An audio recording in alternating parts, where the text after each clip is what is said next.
Henry VIII is that larger-than-life monarch who shaped a nation and inspired generations of fascination and debate.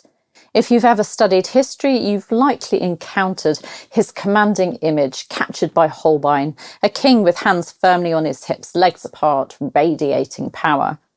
But beneath the grandeur lies a far darker legacy. This was a man who married 6 times, executed 2 of his wives, and left a trail of destruction among his advisors, subjects, and even his own family. Today, I want to ask, was Henry VIII a necessary strongman for his time, or does he deserve the label of a tyrant? Let's dig into the evidence. This talk today is based on one I did for my event, Henry VIII and his 6 wives, and it's going to be looking at, well, my opinion of Henry VIII, and yes, I do believe that Henry VIII was a tyrant. Spoiler alert there. When I first learned about Henry VIII as a child, I was both awestruck and horrified. How could a king meant to guide and protect his people commit such brutal acts? Even now, after years of studying Tudor history, my view hasn't softened. Yes, he was a product of his era, and we must be cautious about judging historical figures by modern standards. But even Henry VIII's contemporaries labelled him a tyrant. A line from Harry Potter springs to mind when Ollivander describes Voldemort. He says, "He did great things, terrible, yes, but great." Some would argue the same of Henry VIII. His break with Rome may have paved the way for the English Reformation. But at what cost? The deaths of men like Thomas More, John Fisher, and the Carthusian monks. Some see him as a Renaissance prince, generous, cultured, and intelligent. Yet the cruelty and tyranny cannot be overlooked. Even compared to his father, Henry VII, who ruled in a far more precarious time, Henry VIII's reign was marked by disproportionate brutality. Henry VII managed to consolidate power and maintain stability without resorting to the same level of violence against his advisors and subjects. So what makes Henry VIII stand out as a tyrant in my eyes? Let me share the reasons.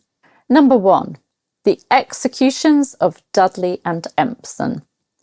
When Henry VIII ascended the throne, his first act was to scapegoat 2 of his father's most loyal advisors, Sir Edmund Dudley and Sir Richard Empson. Accused of plotting a coup, these men were executed despite a lack of evidence. Their true crime? Being the face of Henry VII's unpopular financial policies. A convenient way for the new king to distance himself from his father's legacy. Number 2, targeting innocents as scapegoats. Henry VIII's reign saw many other victims framed and executed to consolidate his power. Edward Stafford, Duke of Buckingham, lost his life for merely being of royal blood. Members of the Pole family, including the elderly and frail Margaret Pole, Countess of Salisbury, were executed because Henry couldn't punish Cardinal Pole, who'd criticised him. Even Thomas Cromwell, once Henry's most trusted advisor, fell victim when political tides turned against him. Number 3, persecuting those who opposed him. Dissent was not tolerated. Elizabeth Barton, the nun of Kent, was hanged for prophesying against Henry's marriage to Anne Boleyn. Sir Thomas More, Bishop John Fisher, and the Carthusian monks also met brutal ends for refusing to acknowledge Henry as the supreme head of the church. Number 4, the dissolution of the monasteries. Nearly 900 monasteries were dissolved, their wealth and land seized by the crown. This not only uprooted thousands of monks and nuns, but also dismantled a vital social safety net. Monasteries had provided education, charity, and healthcare.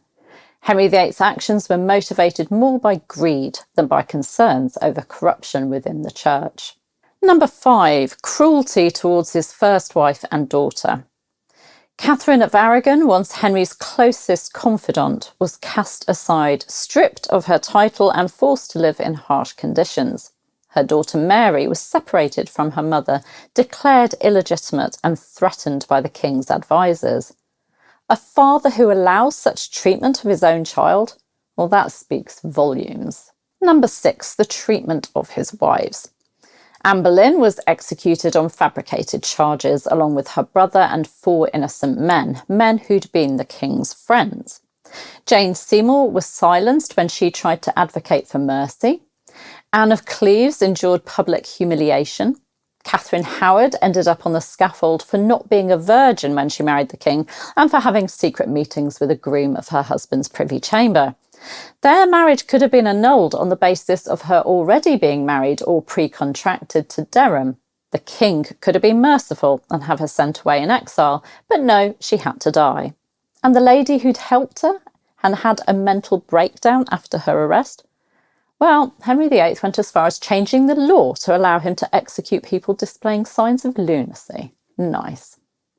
His 6th wife, Catherine Parr, barely escaped the same fate as wives 2 and 5, and only did so by having to submit completely to the king. Each wife's story is a chilling testament to Henry's callousness. Number 7, the Pilgrimage of Grace. In response to this northern rebellion against his religious policies, Henry broke promises of pardon and brutally crushed dissent. He ordered mass executions, targeting not just rebels, but abbots and monks, women and children. Number 8, abuse of acts of attainder. Henry VIII wielded acts of attainder to eliminate opposition without trials. Parliament would declare guilt, stripping victims of titles, lands, and even the right to pass on inheritance. Over 130 people fell victim to this tactic during Henry VIII's reign, and nearly all of them during an 8-year period, 1532 to 1540. Compared to 2 people in his son's reign, 2 in Mary's reign, and 2 in Elizabeth's 44-year reign. Number 9, brutal punishments. Executions like Richard Roos being boiled alive for alleged poisoning, or Anne Askew's illegal torture before her execution, highlight the cruelty of Henry's reign. Number 10, Ireland and Silken Thomas. After Thomas Fitzgerald rebelled against Henry, the king reneged on promises of safety, executing Thomas and 5 of his uncles. Henry's surrender and regrant policy forced Irish chieftains to submit entirely to English rule, erasing cultural autonomy. Even in his own time, Henry VIII was called a tyrant.